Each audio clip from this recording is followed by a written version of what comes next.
Buenas tardes, doctor. Sí, sí. Buenas tardes. Buenas tardes.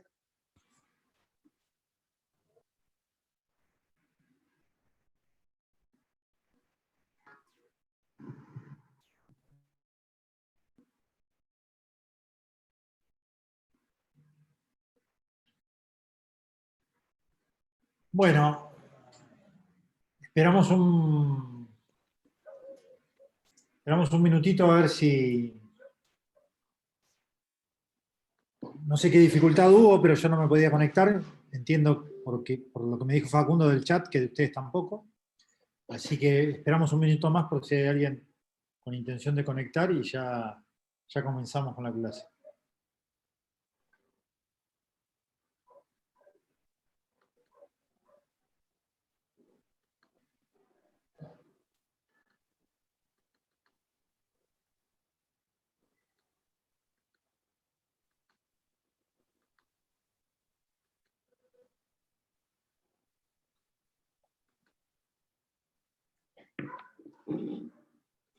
Bueno, mientras damos unos minutos más, vamos charlando con quienes ya están conectados.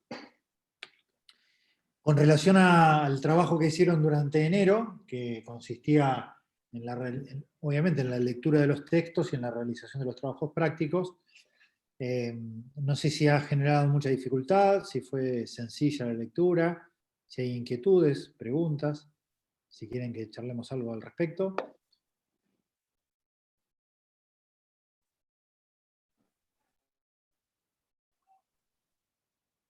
¿Todo bien? ¿Fue todo sencillo? ¿Algún inconveniente con alguna lectura puntual? ¿Algo para comentar? ¿Se me escucha? Perfecto. No, a mí me pasó que en el primero, después en los otros bien, no le encontré mucha relación con lo que había leído, quizás yo me equivoqué, pero habían unas páginas de Bustos Ramírez que yo las leí, más algún material subido de los docentes, pero con eso no me alcanzó para resolverlo. Pero bueno, quizás me tendría que haber extendido más en la lectura, pero no sabía de dónde. Ya después los otros, sí, pero es como que la parte introductoria del primero me quedó flojita. Claro. Sí, bueno, ahí tienen dos textos subidos en el campus. Y bueno, obviamente que las preguntas no están directamente identificables en el texto, ¿no? Sino que requieren una lectura más generalizada. Y obviamente al inicio del curso hay un poquito más de dificultades hasta que se va entrando un poco en tema. De todas maneras... Sí, perdón. No, que ya después con los otros le incorporaba lecturas complementarias y eso por ahí me ayudó a resolverlo más, pero en el primero quizás me faltó eso. Bien, hoy vamos a repasar muchas de las cuestiones, digo, no de la puntualidad que puede tener sobre algunos puntos teóricos del texto, pero sí en general para volver a señalar los grandes trazos que son parte de la discusión en la materia, con lo cual vamos a tratar de reforzar si hay alguna inquietud, alguna duda, lo pueden plantear. Las preguntas, algunas tienen algún nivel de especificidad, incluso cuestiones que en la clase no se desarrollan, pero que están en los textos, que requieren de una comprensión, no de una lectura de memoria, es decir, las preguntas no reflejan, digamos, el texto en forma literal. Pero bueno, teniendo en cuenta la dinámica del curso, la idea era que ustedes hicieran una buena lectura general de todos los argumentos teóricos que se han venido discutiendo en la criminología a partir de estas distintas corrientes, y que esto nos permita a partir de este mes, en febrero, en las distintas reuniones, tener, digamos, algunas herramientas, digamos, de comprensión de los problemas que vamos a plantear. Simplemente eso. Los ejercicios obviamente que requieren una puntuación, después lo vamos a ir viendo, y vamos a ir viendo también cómo se soluciona aquellos que no les ha ido bien, pero son poquitas preguntas, Más que nada es un control de que ustedes durante el tiempo que hemos dejado los trabajos prácticos vayan leyendo para poder aprovechar de mejor manera las clases que comenzamos a partir de hoy. Esa era un poco la idea. A mí me pasó, doctor, en el trabajo práctico número 3, el anterior, que tuvo un problema técnico con el campus, que hablé con Facundo y me dijo que me comunique con cómputos. Me dijeron de cómputos que tuve un delay y me cerró medio minuto antes casi. Yo cuando estaba leyendo la última pregunta, que era sobre la selectividad, sí, se me cerró. No llegué a responder lo de criminalización secundaria y me quedó en blanco esa pregunta. Bueno. Entonces... Bueno, esperemos que no suceda al final, en el parcial, cuando haya que evaluar. Pero bueno, digo, en el cuatrimestre, en el curso pasado, sobre 150 personas que se conectaron, le pasó a una o a dos. Pasa muy remotamente, pero puede pasar. Esperemos que no te toque, que ni le toque a nadie, que podamos seguir adelante. De todas maneras, con el área de informática se resuelve el problema. Obviamente no es una situación cómoda ni deseable, pero los problemas se solucionan. ¿Ok? Bien, y era el único que me quedó sin aprobar. No sé cómo los casos estos. Bueno, ya eso lo miremos. Micaela dice que tuvo un minuto menos en el trabajo, igual que lo que le pasó a Alan.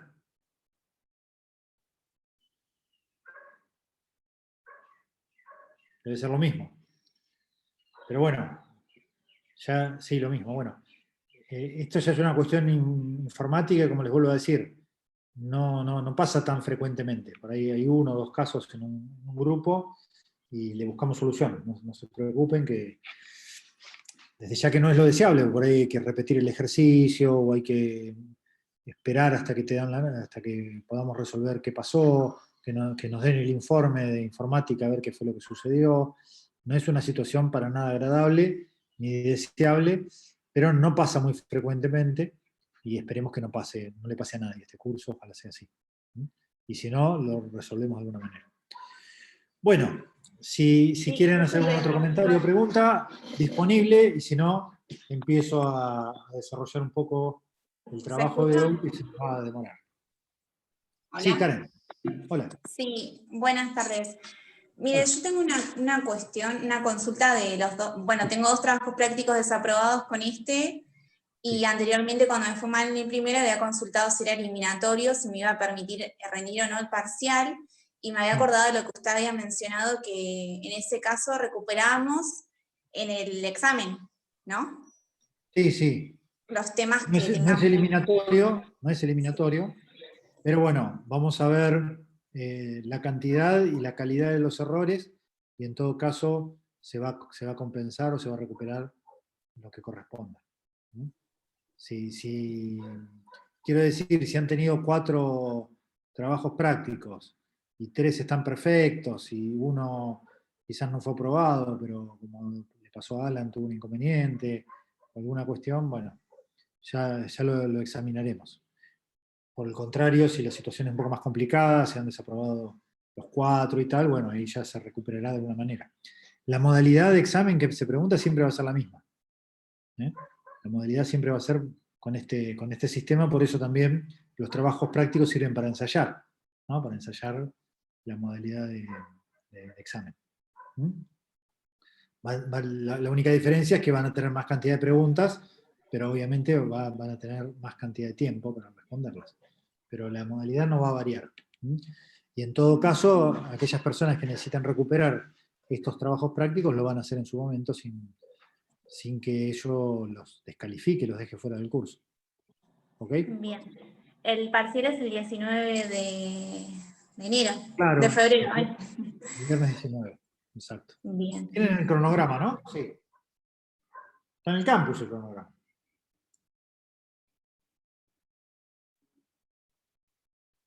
Ahí síganlo porque ahí tienen las fechas.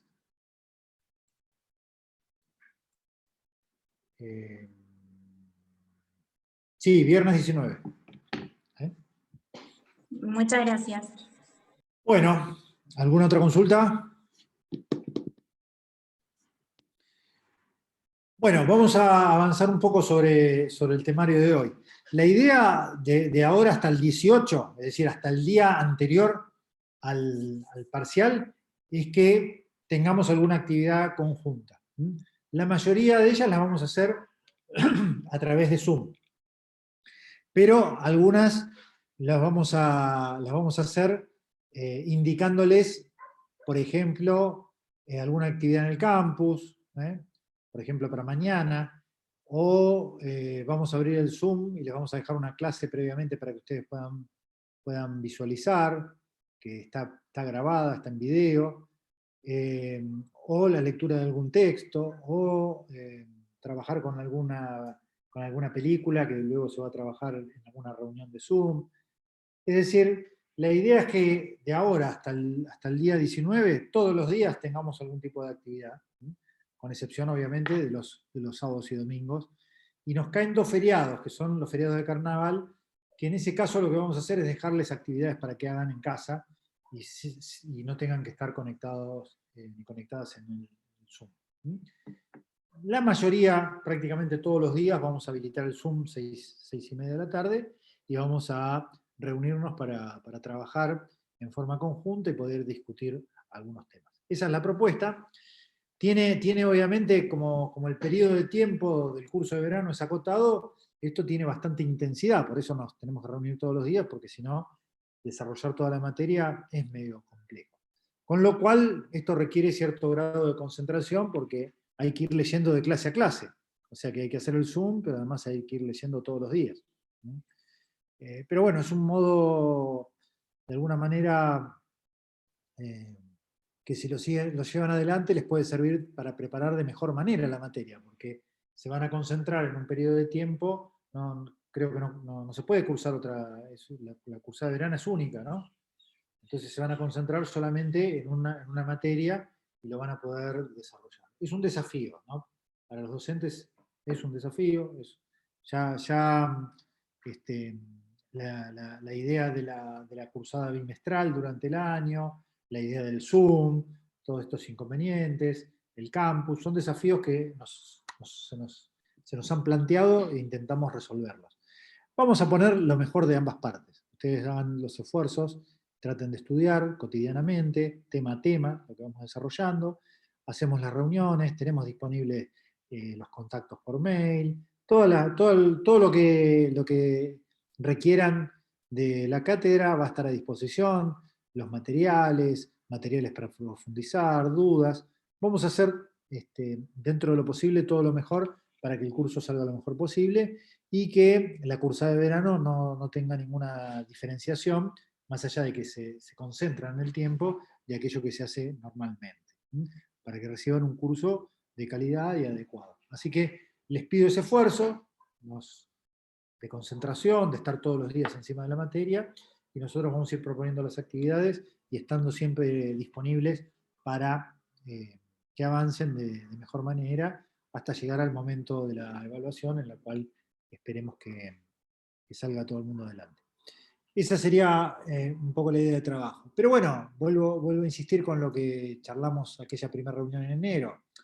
Más allá de la formalidad del curso, que obviamente es sin lugar a dudas de su interés, porque para eso están también, para poder aprobar una materia dentro de una carrera, la idea es que podamos discutir sobre ciertas temáticas que son, digamos, en la sociedad actual de alta complejidad, que son de alguna manera de mucha preocupación, porque obviamente estamos hablando de conflictos extremadamente graves, como son las cuestiones que en nuestras sociedades hemos llamado delitos, de lo que hemos llamado los sistemas penales, y de alguna manera el interés prioritario de nuestra parte, más allá de que obviamente los acompañamos en la intención de que aprueben y pasen el curso, es que puedan generar en torno a esto reflexiones críticas, ¿no? Puedan pensar un conjunto de problemas con su propia forma de mirarlos y con su propia forma de pensar que estos problemas deben ser abordados. Ese sería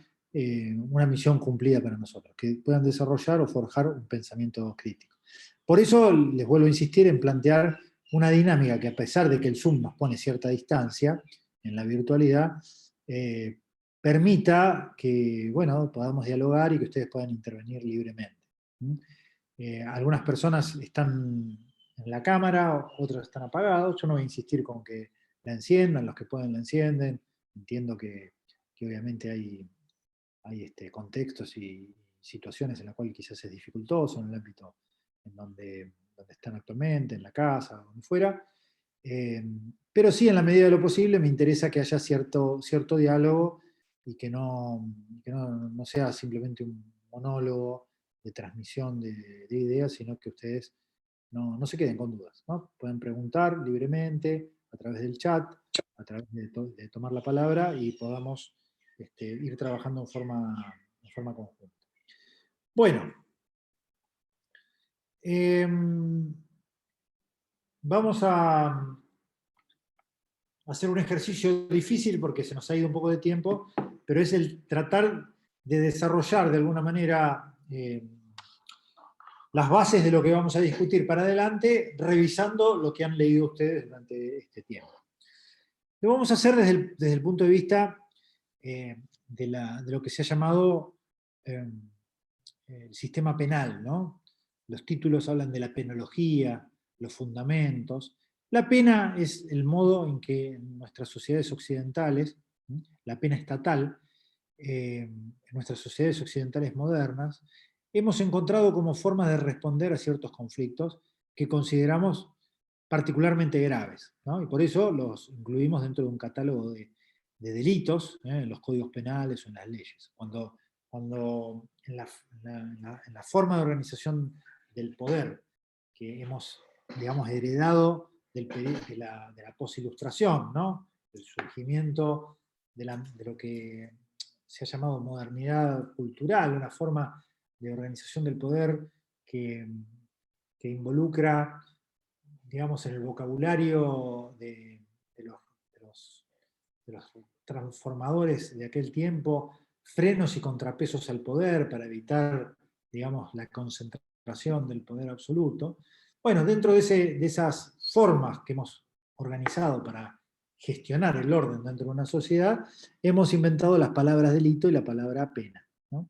Y hemos encontrado que hay algunas conductas que son altamente reprochables, porque generan determinado tipo de consecuencia que consideramos dañina, porque importan un tipo de acción que consideramos negativa para la sociedad, y hemos diseñado todo un aparato de respuesta a esas conductas con la intervención de distintas agencias que tienen de alguna manera una convergencia en la noción de pena. Es decir, todas de alguna manera aspiran o promueven acciones para concretar ese momento punitivo que se reserva en forma monopólica, en la idea del Estado moderno, exclusivamente al Estado, tratando de evitar cualquier forma de utilización de la fuerza en forma privada, en forma de venganza, como se ha entendido en esa tradición.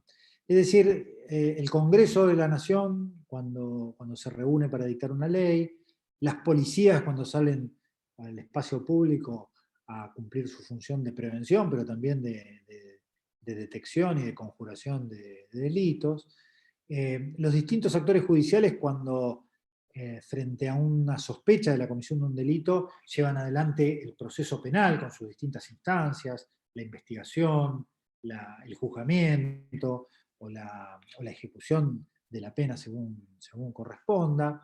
Esto involucra a distintas agencias estatales, pero también la posibilidad de que personas que ejercen libremente la abogacía participen, ¿no? Tanto en la calidad de acusadores privados como de defensores, pero se abren también las posibilidades de la participación popular a través de los sistemas de jurados, ¿no? de jurados populares, o las agencias más tradicionales, defensorías públicas, fiscalías públicas o jueces profesionales, todos ellos también involucrados centralmente en las decisiones de determinar si a alguien le corresponde una pena o no. Y todos los servicios de ejecución de pena, prioritariamente lo que llamamos servicios penitenciarios, ahora vamos a ver por qué le llamamos así, o los servicios de ejecución de penas, que pueden ser, por ejemplo, los patronatos deliberados, algunas agencias para el cumplimiento de algunas medidas específicas, como pueden ser aquellas en las cuales están involucrados personas que consumen tóxicos, etcétera, etcétera. Bueno, son también una serie de agencias que formalmente se encargan del ejercicio del poder punitivo. Todas conforman formalmente el sistema penal. Son, de alguna manera, agencias que encolumnan sus acciones orientadas a ese momento, digamos, de alguna manera, de respuesta al delito. Se pergeña todo este aparato para lograr que si en el día de mañana alguien realiza una de las conductas que está establecida en la legislación como delito, apuñala a otro y le da muerte, se pueda desplegar un aparato de respuesta que, digamos, esté inicialmente monopolizado por el Estado, más allá de la participación que pueden tener los particulares, la opinión, el poder de opinión. Esto es polémico, ¿no? ¿Cuál es el grado de intromisión que el Estado debe tener en la resolución de los conflictos? ¿Cuál es el grado de autonomía que las personas que son los protagonistas de los conflictos le pueden dar a la solución de ese conflicto? Pero bueno, todo un aparato pergeñado para buscar una respuesta que sea entendido supuestamente como racional para que una sociedad siga funcionando normalmente y en orden, a pesar de que esa conducta ha conmovido las bases morales o las bases normativas de esa sociedad por lo que implica en ese contexto. Bueno, esto que afirmamos de un modo tan repetido, ¿no? Ya cuando hablamos en las primeras materias, las que tratan de la teoría del Estado, de la teoría del derecho, del contrato social, luego ustedes se involucran con la Constitución Nacional, con el principio de legalidad, ¿no? Como fundamental. Cuando nos involucramos ya en el campo del derecho penal, específicamente con estos problemas de la ligazón entre el delito y la pena a través del proceso penal, etcétera, etcétera. Bueno, en la realidad, digamos, presenta muchos problemas y complejidades. Esto que reafirmamos desde un punto de vista normativo como deber ser, lo que debiera ser para que una sociedad funcione de esa manera, presenta muchos problemas. Presenta muchos problemas, en primer lugar, porque muchas de esas construcciones discursivas no se llevan a cabo en la realidad como las normas dicen que debería llevarse a cabo. Presenta problemas porque el tipo de solución de conflicto, que incluso prevé la ley, a veces no satisface el dolor de las personas que están involucradas, ¿no? Porque, digamos, de alguna manera, la forma de racionalizar un conflicto, el Estado puede comprenderlo para sí, sus agentes también, pero las personas que lo sufren o lo padecen no tienen ningún compromiso público con el funcionamiento adecuado del sistema penal y simplemente expresan sentimiento frente a una situación que los compromete o los conmueve personalmente, que afecta su interés personal de distintas maneras. Y finalmente puede suceder también que en realidad los aparatos, ¿no?, del sistema penal, tanto el de criminalización primaria, que es el de creación de la ley, los legisladores que crean la ley, como los de criminalización secundaria, es decir, quienes aplican la ley, las policías, los fiscales, los jueces, los oficiales penitenciarios, cuando llevan adelante esa función de aplicación, de creación o de aplicación de la ley, lo hagan de un modo que puede, de alguna manera, desvirtuar el sentido original de la ley por distintas razones. Por presiones o influencias externas, aparecen actores del sistema penal que de alguna manera no son los actores formales, los establecidos en la ley, pero que tienen una influencia directa en la actuación de los actores formales.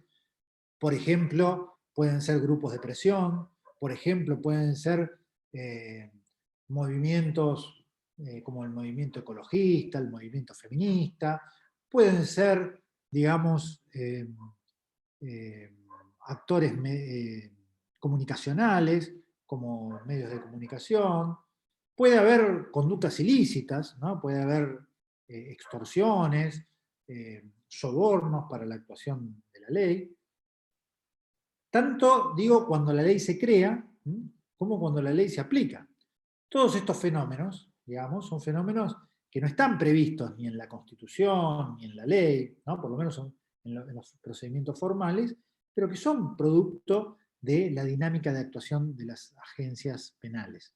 Es decir, el modo en que los medios de comunicación reflejan determinado tipo de noticia puede condicionar la actuación de la ley, por ejemplo, en un sentido determinado de un fiscal, o de un abogado que representa a una de las partes, o determinado sector empresarial puede influir en las decisiones que toma un legislador al momento de crear la ley, o por ejemplo el debate sobre el aborto, ¿no? Por ejemplo, grupos religiosos pueden pretender influir en la decisión que toma un legislador de criminalizar o descriminalizar determinado tipo de conducta. Es decir, a la par del sistema penal formal, existe un sistema penal material que está constituido por actores sociales que, si bien no tienen legalmente asignada ninguna función formal dentro del sistema penal, sí, de algún modo, tienen una influencia en las decisiones que toman los actores formales. Y esto, digamos, es un fenómeno que desde el punto de vista de la criminología y de la política criminal necesariamente debe ser incorporado. Creo yo, digamos, que en el derecho penal también, ¿no? Para poder tomar decisiones, estos datos no pueden quedar aislados, porque son parte de la realidad del funcionamiento del sistema penal. Pero cuando analizamos, ¿no? Nuestra misión es analizar cómo funcionan los sistemas penales y cómo deberían funcionar, ¿no? Cómo funcionan es parte del estudio criminológico, cómo funcionan, cómo deberían funcionar es parte del estudio de la política criminal. Necesariamente tenemos que tener en consideración estos datos. Datos que también tienen que ver con las formas particulares que las agencias penales despliegan su actividad, ¿no? en estructuras que Max Weber llamó en su momento burocracias, ¿no? Las burocracias tienen, de algún modo, en la descripción de Max Weber, una serie de requisitos o elementos, pero a mí me gustaría concentrarme en este momento en las dinámicas que se despliegan dentro de las agencias burocráticas del Estado. Unas dinámicas que crean rutinas de actuación, ¿no? Una transmisión del conocimiento entre actores que funcionan dentro de la misma agencia, intereses que tienen que ver con la conservación de la agencia y el despliegue de una actividad pautada dentro de esa agencia antes que con finalidades externas, ¿no? Digo, el sentido de una burocracia que funciona mirándose a sí misma y no en las respuestas que tiene que dar hacia el público, en este caso las personas que pueden aparecer en un proceso penal como víctima o como acusado, ¿no? Unas formas, digamos, de actuación determinada que se descompromete con las finalidades sociales para las cuales los sistemas penales han estado diseñados y que se concentra exclusivamente en atender a los requerimientos de la propia agencia, obviamente para conservar la agencia o el actor específico para conservar su propio empleo, porque de algún modo llevando adelante esas rutinas de actuación pautadas y satisfaciendo determinados objetivos que le plantea la institución, puede no comprometer o no arriesgar su propio empleo.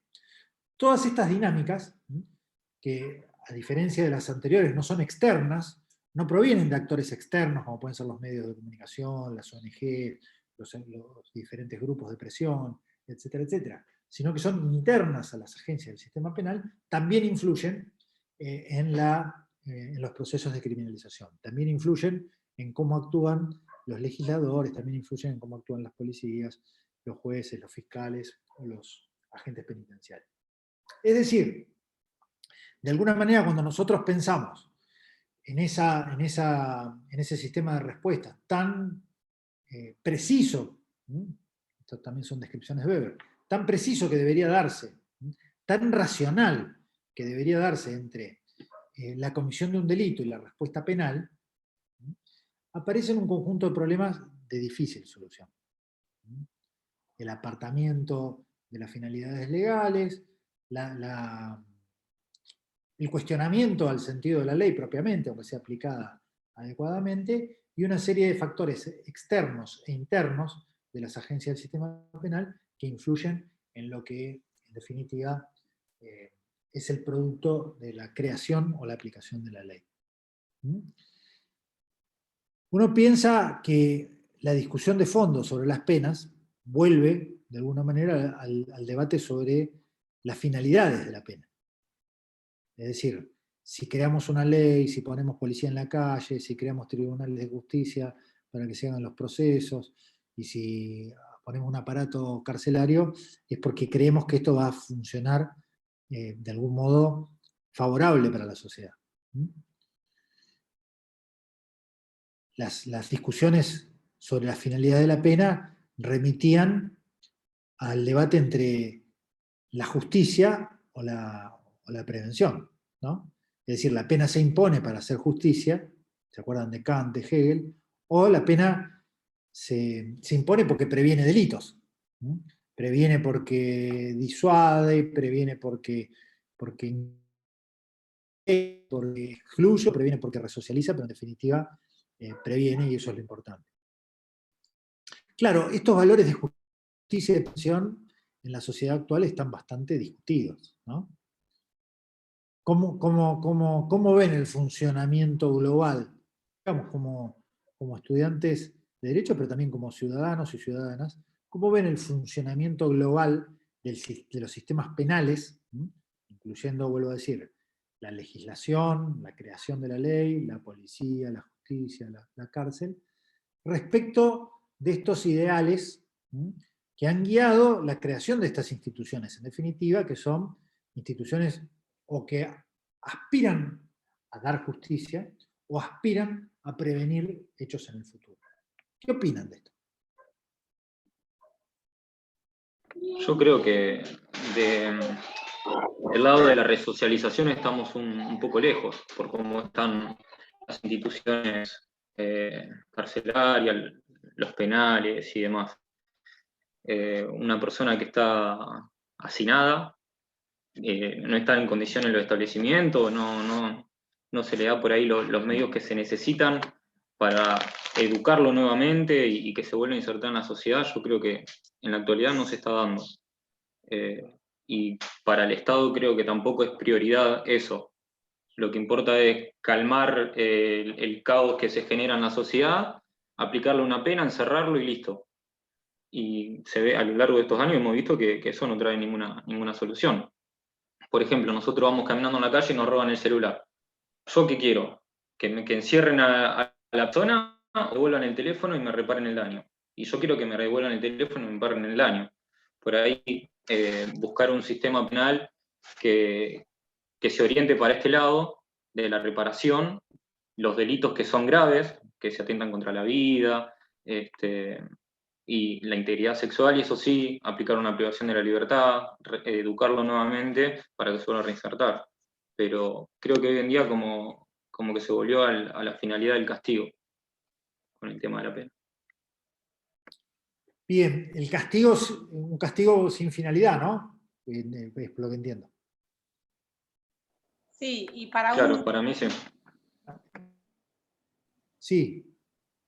Y que Elina. además, castigo, pienso yo que por castigo y solo para un sector. O sea que tampoco cumple la función ni preventiva ni de resociabilización, porque es como un sistema penal que creo que lo veo en la mayoría de los países que funciona para un sector. Bien. Esto que dice Elina tiene que ver con lo que hemos llamado selectividad penal, ¿no? Criminalización primaria, digo yo, todo un proceso de selectividad, lo entendía por ese lado. Claro. La selectividad penal.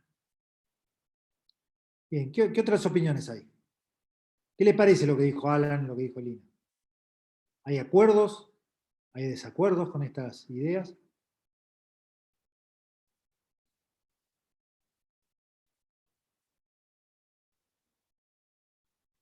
¿Qué opinan? La resocialización no sirve, parece restablecido un castigo por el mero castigo. Las personas que están involucradas, en este caso como víctimas, no tienen, digamos, una reparación satisfactoria. Y por otro lado, el sistema penal aparece como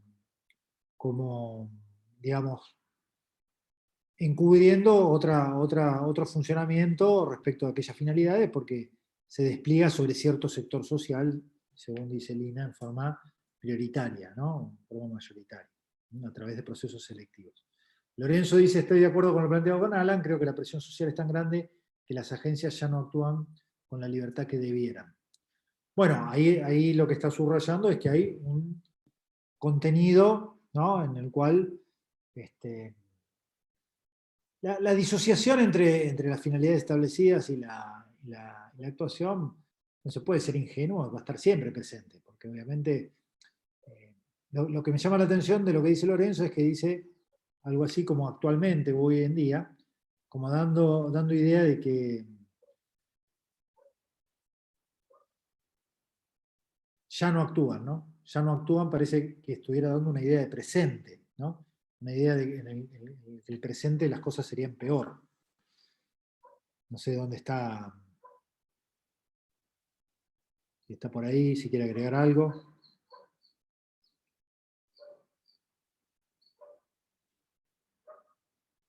Estos problemas son tradicionales del sistema penal, no es que se han planteado en estos últimos años. Sí es cierto que en estos últimos años se ha dado un crecimiento importante del encarcelamiento, ¿no?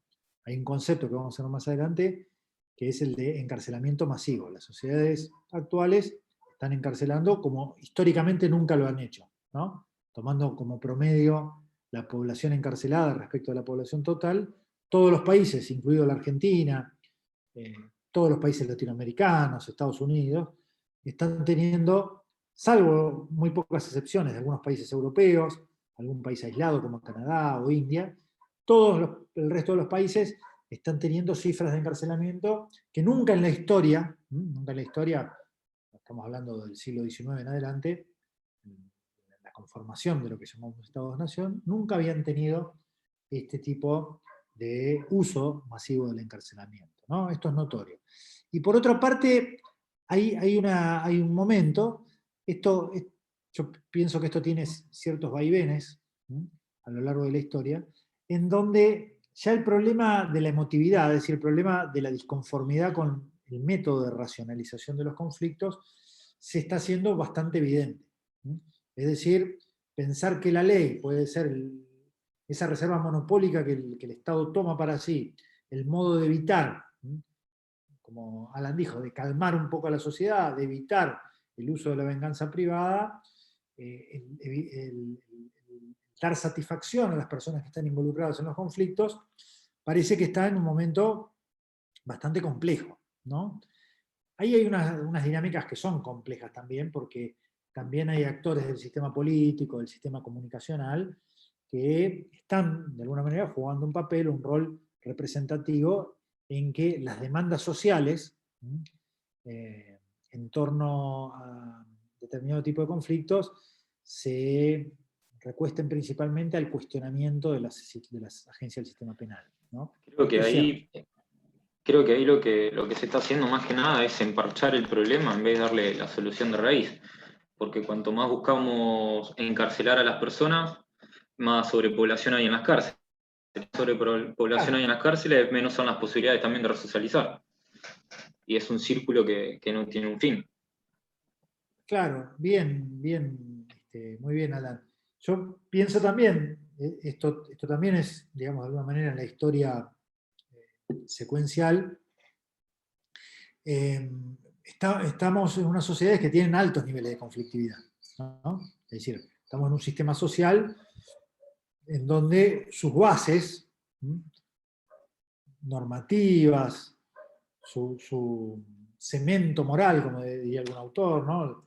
La forma de mantener unidas esas sociedades, están claramente en disputas, por procesos culturales, por procesos económicos, por procesos políticos, pero estamos en sociedades de altos niveles de conflictividad, ¿no? Digo, la sociedad de mitad del siglo pasado era una sociedad que podía describirse, y la sociología así la describió, como más estable en el sentido en que, de algún modo desde el punto de vista económico y político, había cierto proyecto, por lo menos en las sociedades occidentales, que lograba aglutinar, ¿sí?, de alguna manera a las distintas voluntades. Los niveles de conflictividad eran de alguna manera más tenues o parecían descritos como más atenuados. Hoy, desde el punto de vista estructural, las condiciones materiales de existencia de muchas personas en distintos continentes son extremadamente problemáticas. Es decir, los niveles de pobreza, de exclusión social, de desnutrición para niños, ¿no?, son niveles exponencialmente críticos. Por otra parte, también el mundo de la economía se ha dislocado, ¿no?, de un modo bastante particular, ¿no? Las economías dirigidas por los estados, en un contexto de globalización económica, de retraimiento de la economía productiva y de fortalecimiento de la economía financiera, ¿no? Es decir, del capital virtual, del desarrollo de una economía de servicios, unos niveles de consumo bastante problemáticos, todo el desmembramiento también desde el punto de vista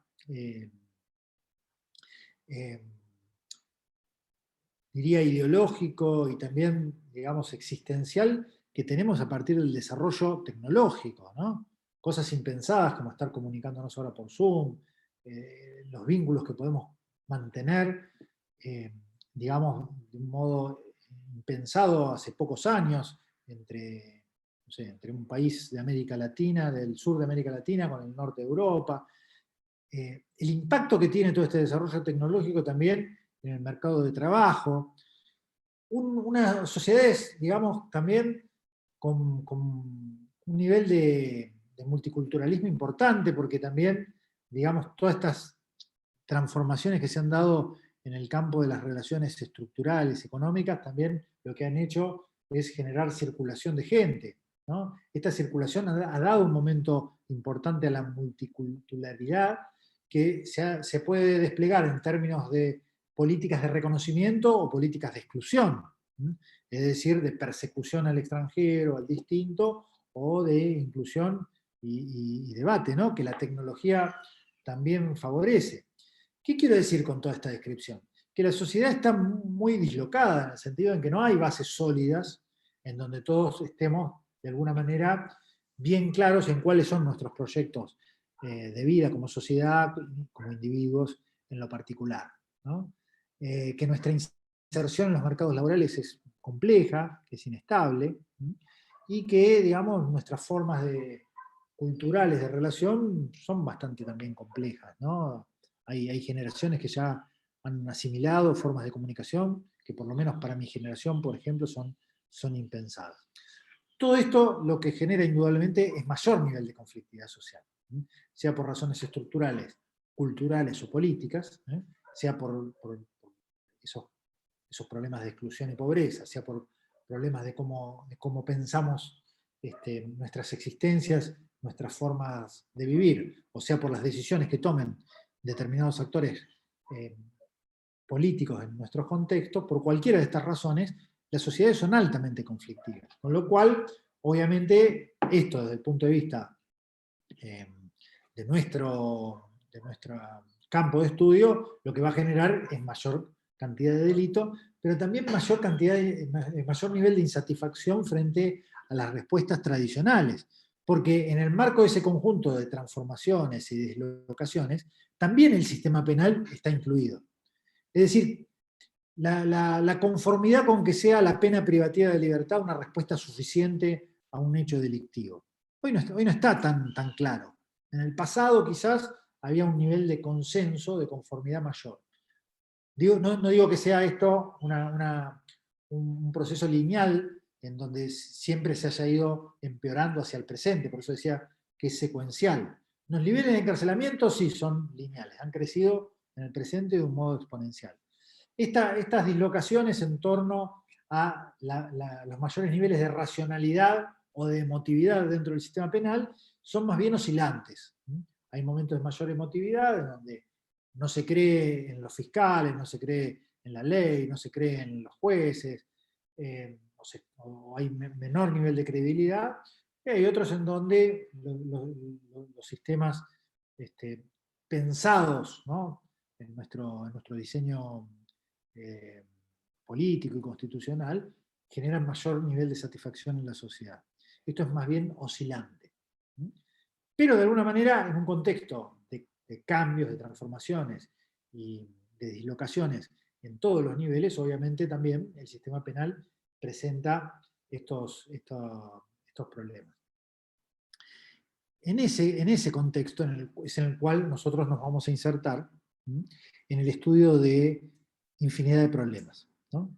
Es decir, vuelvo a un ejemplo que me interesa porque es bien reciente.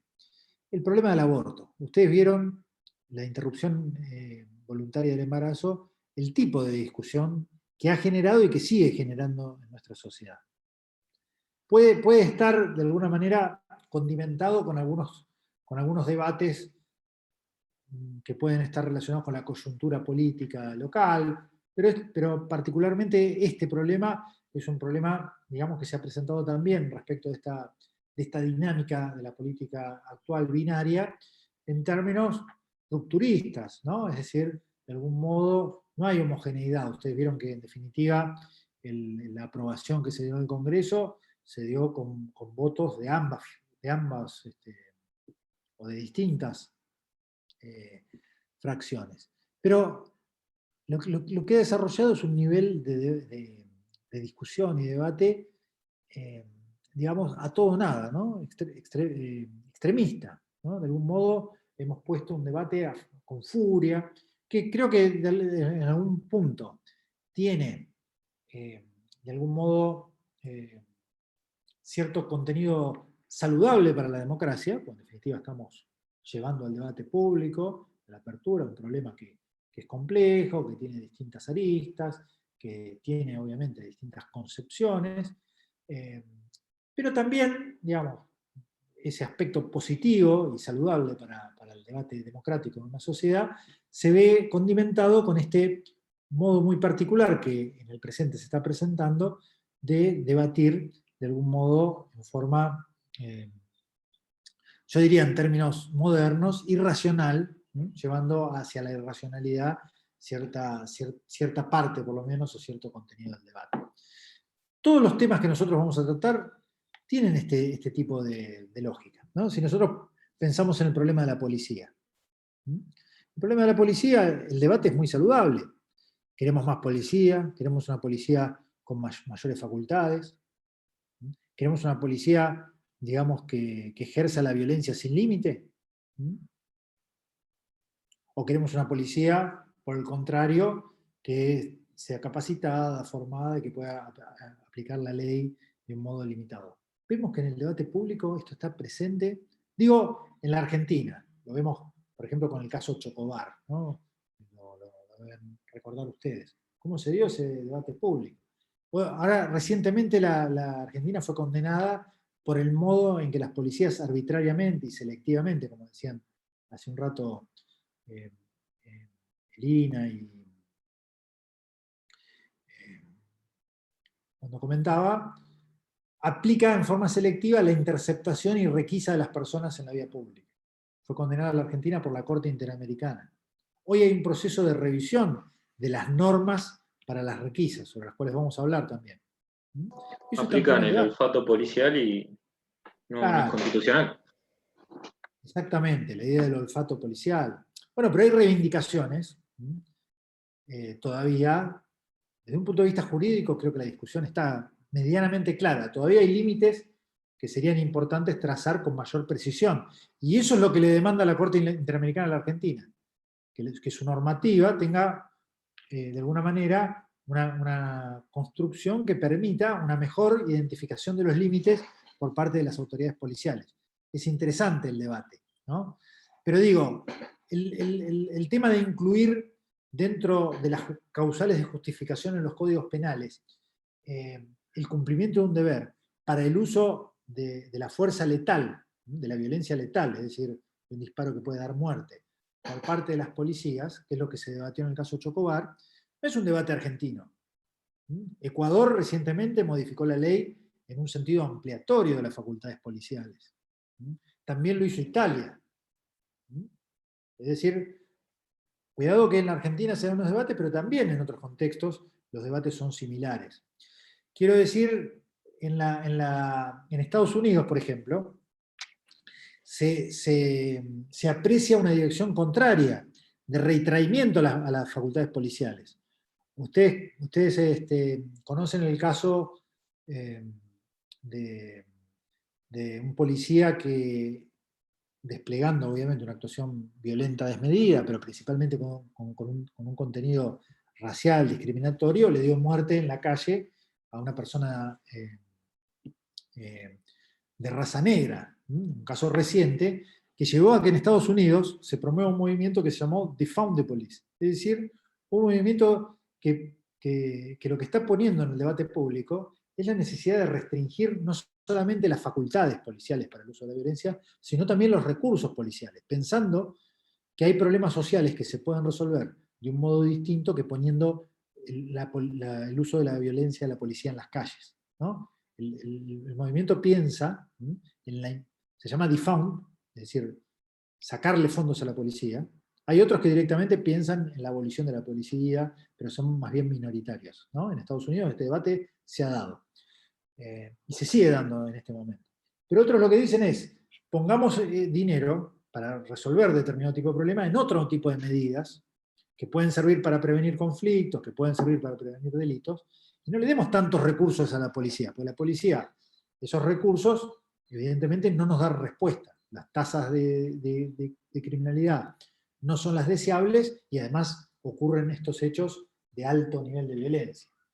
Un retraimiento similar llevó adelante el gobernador de Nueva York cuando pidió disculpas públicas, se le pidió al Departamento de Policía de Nueva York, emblemático por Rudolph Giuliani en su momento, etcétera, que cambie sus políticas de stop and frisk, que son medianamente lo que hablábamos del olfato policial, ¿no?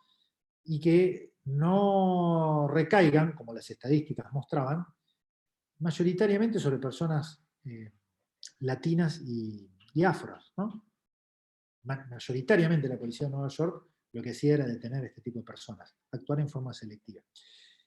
Quiero decir, estos debates son permanentes. La política de drogas, ¿no? La política de drogas, hoy expresidentes mexicanos y colombianos han formado una coalición, una comisión que se llama la Comisión Global de Drogas, para pedir la desregulación del mercado de drogas, para pedir, de alguna manera, o plantear en el debate en el seno de Naciones Unidas, de acabar con el modelo prohibicionista, porque piensan que el modelo prohibicionista lo único que ha generado es el fortalecimiento económico de estructuras ilícitas que han devuelto a la sociedad violencia, ¿no? El caso mexicano es un caso bien emblemático, con niveles de violencia exponenciales, que además el Estado, cuando ya no los puede controlar, responde con violencia militarizada, y hoy, digamos, hay espacios territoriales dentro de muchos países que el Estado no puede decir claramente que controla o que gobierna con sus estructuras, y que están de alguna manera gobernados por estructuras ilícitas, altamente violentas y con fuertes recursos económicos que pueden además insertarlos en distintos segmentos de la economía no solamente ilegal o informal, sino también formal de distintos países. Es decir, piensan que la situación actual está ligada con el modelo prohibicionista. No estamos hablando de un movimiento díscolo protagonizado, como fue en los años 60 o los años 70, por el hipismo, para la desregulación del consumo de drogas. No, estamos pensando en una comisión que se forma en forma global, ¿no? Integrada por actores de la política internacional, pensando en que el modelo prohibicionista ha generado, primero, fracaso en términos de contención del despliegue de la droga, y segundo, por el contrario, fortalecimiento de la violencia y de las estructuras ilegales. En Estados Unidos también, digo, para pensar, para salir de la Argentina, para no pensar que son debates que se dan exclusivamente en la Argentina, bueno, muchos estados ya han, de alguna manera, retraído sus políticas que se han llamado War on Drugs, ¿no? La War on Drugs fue en su momento declarada por el presidente Nixon para procurar encarcelar toda conducta que pudiera estar vinculada no solo con el tráfico, ¿no? Sino incluso con la tenencia, aun cuando sean pequeñas cantidades, o el consumo de sustancias. Y este consenso, o esta propuesta que Estados Unidos enarboló con fuerza en esos momentos, generó un consenso internacional que se desplegó en el campo de las políticas de drogas a través de convenciones internacionales que se difundieron por todos los países occidentales, pero principalmente en América Latina, imponiendo legislaciones con penalidades extremadamente altas, ¿no? Ustedes saben que digamos, las penalidades para las conductas de tráfico de drogas en toda América Latina, también en la Argentina, llevan penalidades extremadamente altas, ¿no? Impiden condenas alternativas, como que llevan a la prisionización necesariamente, etcétera, etcétera. Bueno, muchos estados norteamericanos están viendo que el coste económico no es redituable.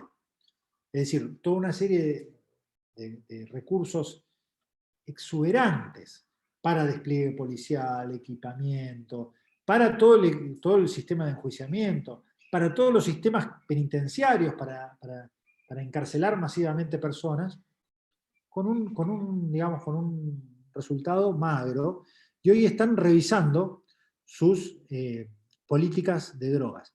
En muchos casos, incluso legalizando algunas sustancias, principalmente la marihuana. Sustancia que tiene un debate muy particular en particular por sus efectos medicinales positivos, que muchos, digamos, personas involucradas, con familiares o seres cercanos que tienen determinados problemas de salud, ven que el uso del cannabis tiene unos efectos claramente positivos en favor de la contención de enfermedades puntuales, ¿no? Como por ejemplo la epilepsia, en algunos casos otro tipo de enfermedades que son especialmente dolorosas, como aquellas que afectan el sistema nervioso, y se encuentra entonces en el uso medicinal del cannabis, digamos, unas soluciones médicas que poco a poco se siguen explorando desde el punto de vista científico y van generando también transformaciones en los niveles políticos y también en la legislación. En nuestro país ustedes saben que se ha incorporado una legislación que admite esto. Quiero decir, ni hablar cuando vamos al problema carcelario, ¿no? El debate sobre la finalidad de la cárcel, las capacidades resocializadoras que ya ponía Alan, siempre viene acompañado de la pregunta, pero ¿entonces qué? Está bien, la cárcel es la escuela del crimen. Lleva más reincidencia que resocialización. La cantidad de personas que mueren anualmente en las cárceles realmente representa un grado de violencia institucional extremadamente grave. Los problemas de salud que se difunden en la cárcel, ¿no? En la cárcel de Batán circula como una enfermedad, digamos, que uno pensaba completamente superada en el ámbito libre, circula la tuberculosis. La tuberculosis, pensamos en nuestra sociedad que ya estaba prácticamente eliminada. Sin embargo, digo en numerosas cárceles, le digo la cárcel de Batán para que se representen que no es allá lejano. Acá mismo hay personas que adquieren tuberculosis dentro de la cárcel de Batán. La pregunta que que surge frente a esto, que evidentemente no lleva más que cuestionamientos hacia una supuesta cárcel resocializadora, es entonces ¿qué? Ahí hay un debate importante que dar todavía sobre las capacidades de satisfacción a las demandas de justicia o de prevención que pueden tener las penalidades alternativas. ¿Cómo pensar penalidades alternativas que satisfagan socialmente? Primero, necesidad de prevención, ¿no? Que se logre evitar delitos por esa vía o por otras acompañantes, pero también necesidades de justicia, ¿no? En sociedades que demandan, de alguna manera, en un sentido diverso, bueno, posiciones político-criminales distintas, ¿no? Mayor punitividad, ustedes conocen el debate sobre el garantismo, la mano dura, tal como se plantea en la actualidad, etcétera, etcétera. Ahí aparece, digamos, también un debate que hay que dar y que vamos a trabajar durante las distintas clases. Ni hablar, ¿sí? Ni hablar sobre la actualidad y presencia que saludablemente, afortunadamente, tiene hoy el movimiento feminista en el debate, ¿no? El debate sobre la incorporación de sobre la incorporación, no sé si se me quedó quieta la pantalla, no sé si me escucharon. ¿Se cortó? Sí, se escucha bien. Se escuchó bien. Ah, bien. No, digo, el debate sobre la incorporación en el campo jurídico de lo que se denomina la perspectiva de género, para replantear cierto tipo de conflictos que eran pensados, digamos, en una construcción, obviamente, social, discursiva, obviamente interesada, como problemas de la vida, de la esfera privada, como problemas exclusivamente morales, ¿no? O que estaban reducidos a la interacción, siempre desde una perspectiva patriarcal, como se denomina, en una posición favorable a los hombres respecto a las mujeres. Mujeres que paulatinamente se pudieron insertar, primero, obviamente, a partir de la reclamación y de la lucha, de alguna manera en el campo de las relaciones del trabajo, luego también en el campo de las relaciones políticas, pero posteriormente ganando también espacios y cuotas de derechos que durante años le habían sido restringidos simplemente por una forma de representación del mundo, la cultura, ¿no? Una cultura patriarcal que ponía, digamos, en posiciones diferenciales a los hombres respecto de las mujeres, a los hombres respecto de los niños, a los hombres blancos respecto a los hombres negros, a los hombres sanos respecto a los hombres enfermos o con alguna limitación, a los hombres occidentales respecto a los hombres orientales, a los hombres, bueno, depende del contexto, ¿no? Católicos respecto o protestantes, ¿no? En el norte de América, respecto de quienes profesaban otras religiones. Es decir, una construcción cultural que lo único que ha conllevado es efectivamente a generar procesos de discriminación de género, etaria, racial, de diverso social, de diverso contenido, pero que ha reforzado, visto desde el punto de vista del sistema penal, este carácter selectivo al que hacíamos mención. Hoy digamos de alguna manera, todos los campos de debate están abiertos. Esto es parte de este proceso de dislocación. Y esto, digo, de algún modo, creo que es saludable. Creo que es bueno porque nos permite poner en crítica instituciones que están llevando adelante. Instituciones, digo, en sentido amplio, ¿no? Pienso en instituciones orgánicamente concebidas, como la institución del sistema penal, pienso en instituciones culturales, como el patriarcado, que llevan, evidentemente, para aquellas mal llamadas minorías, es decir, colectivos que representan aquello que efectivamente no es la forma de construcción cultural predominante, llevan contenido discriminatorio, contenido de padecimiento, contenido perjudicial, que poco a poco, digamos, en el campo del derecho se van revirtiendo, pero que todavía, obviamente, en el campo de la aplicación del derecho hay una distancia muy importante que todavía hay que salvar. Ese es el planteamiento general que hacemos para esta segunda parte. Poner en debate cada uno de estos ejes, que vuelvo a insistir, no es que a nuestra cátedra se les ocurrió ponerlo en debate, que sí, digamos, estaríamos completamente de acuerdo con hacerlo, sino que hoy las sociedades están, de alguna manera, revisando todo aquello que había construido el sistema penal moderno. Esta idea lineal de que frente a un delito aparece un aparato que va a dar racionalidad en la respuesta a través del proceso penal, todos van a quedar conformes y se van a hacer efectivos los ideales de justicia y de prevención de delitos. Esto es muy debatible. ¿Cuáles son las conductas que deben criminalizarse? ¿Cuáles no? Digo, desde el otro costado, la reivindicación, por ejemplo, de la criminalización de lo que se llama la criminalidad de Estado, ¿no?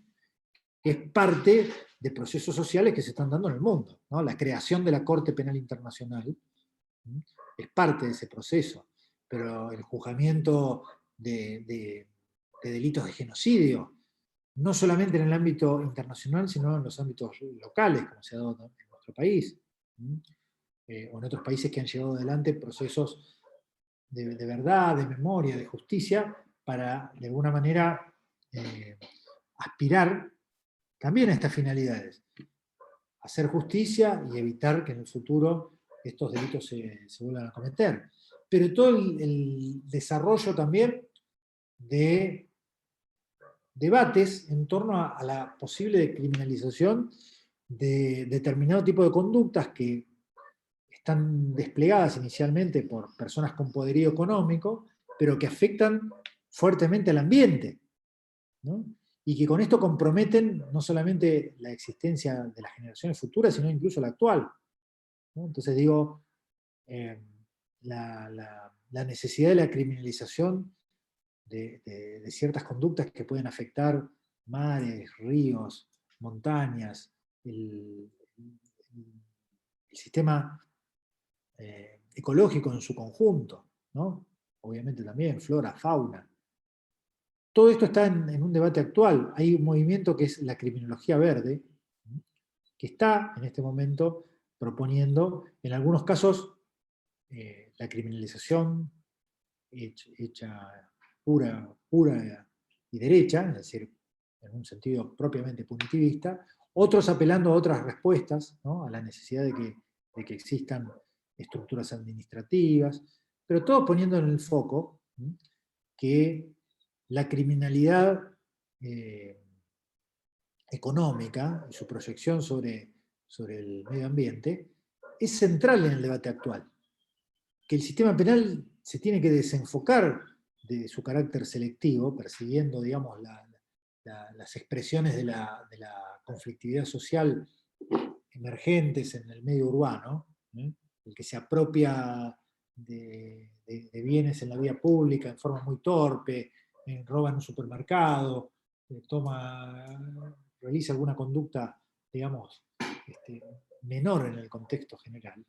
Y se deben enfocar aquellas conductas que por su gravedad y su dañosidad pueden afectar en el futuro, pero también en el presente, la propia existencia social. Y, digamos, también el debate que ya mencioné, que implica de alguna manera poner en revisión las formas de criminalización en sentido amplio, es decir, las formas del contenido de la ley, pero también de la interpretación de las leyes en los casos de violencia de género, ¿no?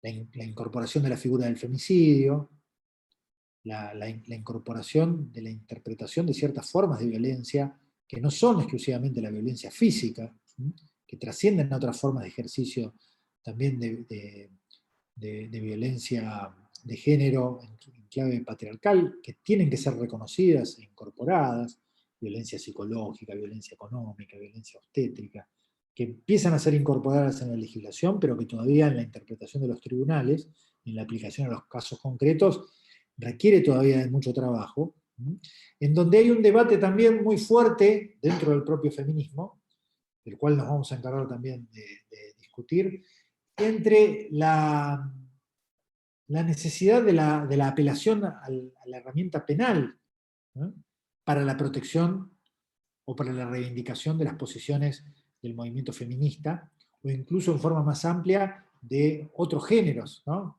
como toda la comunidad que se ha llamado LGTBI, que va reclamando también políticas puntuales, que va reclamando una normatividad que en muchos planos no existe, ¿no?, que apenas en nuestro país hemos tenido una ley de identidad de género, pero por ejemplo, toda la regulación ligada al sistema penal sigue ausente. En el caso, por ejemplo, del tratamiento de las mujeres detenidas o de las mujeres trans detenidas, hay un espacio de ausencia de regulación absoluta.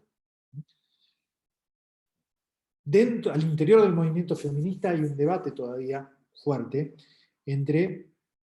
saludable, interesante, entre la posibilidad de apelar a otro tipo de herramientas que satisfagan de mejor modo lo que en los términos de la Convención de Belén do Pará se llaman deberes de protección para con las mujeres,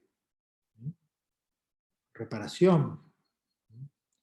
¿Es la pena estatal con su tradicional selectividad, con sus efectos desocializadores antes que resocializadores? Es el modo de brindar protección a las mujeres. Eso está en el centro del debate del movimiento feminista. Todos estos temas vamos a tratar, y este en particular les voy a invitar a que mañana lo tratemos. Vamos a subir mañana no vamos a hacer Zoom, ¿sí?, sino que vamos a hacer es subir al campus una serie de materiales que tienen que ver con estos problemas que se plantean específicamente como un movimiento que ha aportado al debate crítico en la criminología muchísimo, que es el movimiento feminista.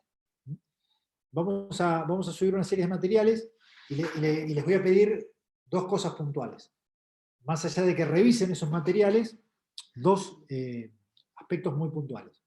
Uno, que vean un debate que está subido sobre feminismos y política criminal, organizado por una institución que se llama el INESIP, el Instituto de Estudios en Ciencias Penales y Sociales. Es una institución con sede en Buenos Aires, pero que tiene, digamos, un trabajo desde hace años involucrado, bueno, en aspectos que tienen que ver con evaluación y transformación propiamente de los sistemas penales.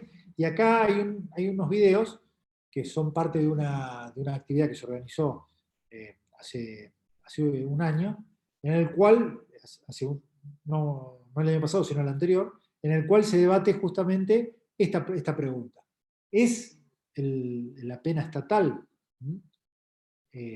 la vía a la cual tienen que apelar los movimientos feministas? Ahí está ese debate interesante. Luego vean otra serie de documentos que están ahí planteados, y les pido que para el lunes próximo, cuando nos encontremos, es decir, mañana vean los materiales específicos sobre feminismo, géneros y criminología, los que van a estar subidos al campus. Pero para la próxima, para el lunes, durante el curso de la semana, cuando tengan tiempo, vean una película que les vamos a dejar que se llama Paulina la Patota. Porque sobre la base de esa película vamos a trabajar el lunes que viene. Vamos a hacer un debate sobre la justicia penal, sobre la revictimización y sobre la violencia de género. Y la base es, lo que necesito para poder hacer ese debate, es que ustedes previamente vean la película, que también va a estar subida al campus.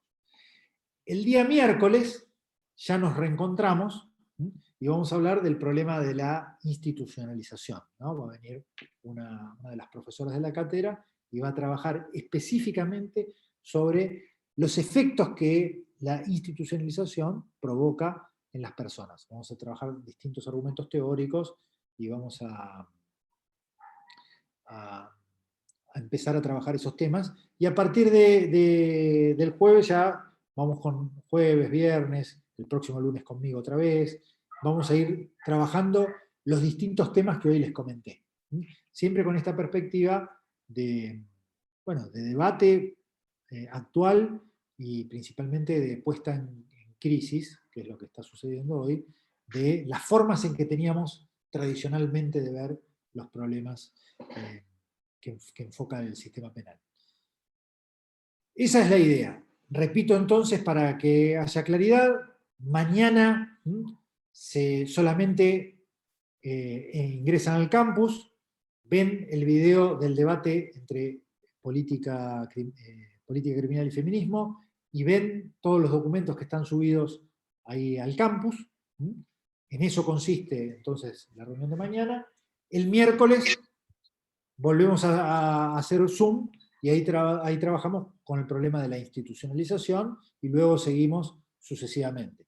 Y para el lunes que viene, cuando se reúnen conmigo, para trabajar los problemas que tienen que ver con la justicia penal, las víctimas y el problema de la violencia de género, les pido que vean la película que va a estar subida al campus también, que es Paulina la Patota. Así nos permiten entonces en la clase del lunes trabajar sobre estos temas. Bien, ¿correcto?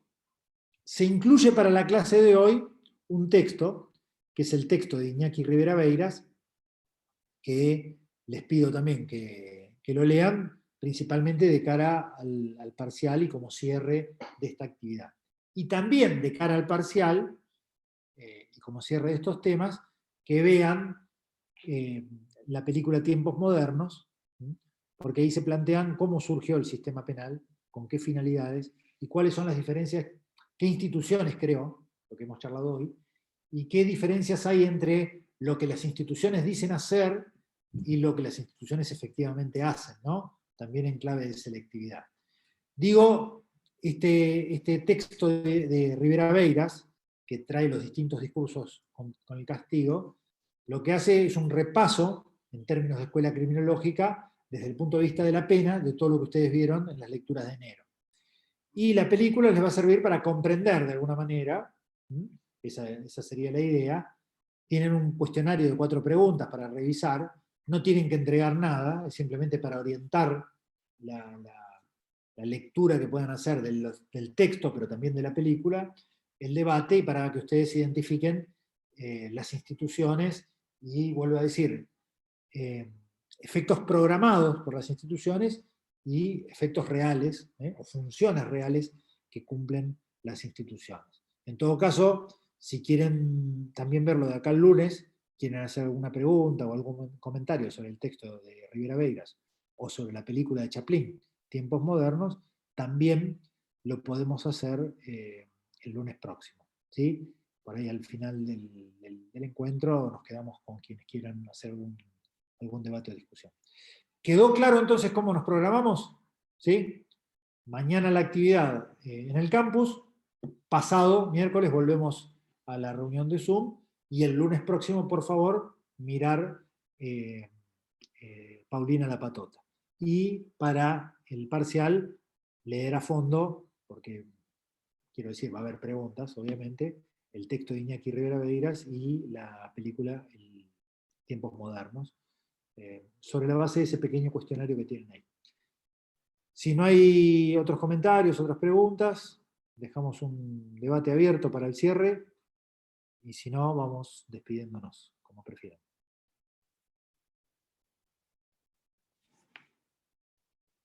¿Hay alguna duda? Lorenzo, ¿los tópicos para el debate del lunes próximo están claros? Vamos a trabajar sobre justicia penal, la respuesta a las víctimas, y particularmente con un ejemplo de violencia de género que nos da la película Paulina la Patota. Bueno, el resto hay que leer, como les digo, intensidad, es un periodo breve, pero todo muy claro, dice Lorenzo.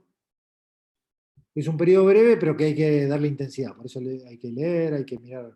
También tratamos de ser dinámicos, por eso van a ver que van a encontrar algunos fallos ahí entre el material, obviamente las películas, el debate sobre feminismo, que es un debate muy interesante, con muchas representantes del debate actual en la Argentina, que son muy interesantes de escuchar, para que no todo sea lectura, entonces pueden, con películas, con videos, hacer un poco más ameno todo, ¿no? Con lectura de jurisprudencia, con lectura de textos normativos. Si no hay otras cosas que plantear, nos vemos el lunes próximo, mañana al campus, y el miércoles 6:30, vuelta al Zoom. Chao. Muchas gracias, doctor. Nos vemos. Gracias. Gracias. Gracias. Chao, hasta luego. Chao, buenas Hasta tardes. luego.